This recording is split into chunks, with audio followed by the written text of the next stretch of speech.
Senator, as you know, there are those who look at you bringing on Carly Fiorina as your running mate and say that this is a desperation move. Well, look, that was certainly the attack of Donald Trump, and nobody was surprised to see Donald attacking. You know, he really has four responses to any outside stimulus. He either yells, screams, curses, or insults. And so it's no surprise that he went with insult there. The reality is simple. This is an unusual election, but I think it's important to give the voters a clear contrast, a clear choice. And I think you could not have a clearer choice between Carly and me on the one hand and Donald Trump and Hillary Clinton on the other. And Hillary and Donald, they're flip sides of the same coin. They agree with each other on issue after issue after issue. They're both big government, New York liberals. They're both Washington insiders.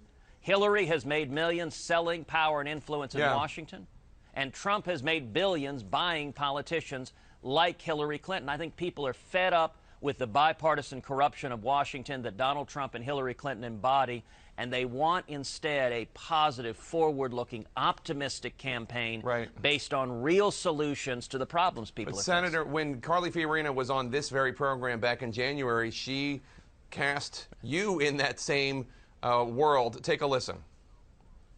Cruz is just like any other politician. He says one thing in Manhattan, he says another thing in Iowa, he says whatever he needs to say to get elected, and then he's going to do as he pleases.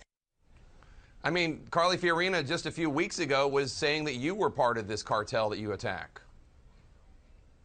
Well, that was more than a few weeks ago, but sure, look, she was a competitor in this primary. She was a fierce competitor. In a primary, people take shots at each other. That's part of the process. You know, we all remember when Ronald Reagan picked George Herbert Walker Bush as his vice president, and they had to explain why Bush had called Reaganomics voodoo economics. Listen, that happens when you come through a primary and you unite. I can tell you, Carly and I have spent weeks and weeks and weeks together on the road, barnstorming the state of Indiana, barnstorming the country.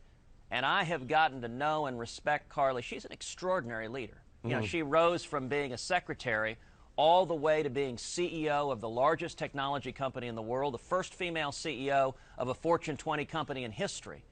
And I think the contrast, look, in choosing a vice presidential nominee, that may be the most serious and solemn decision any presidential candidate makes. I was looking for someone with knowledge, with judgment, and with the character to step in and be president. And I think the contrast could not be clearer between Carly and me on the one hand and Donald Trump and Hillary Clinton on the other.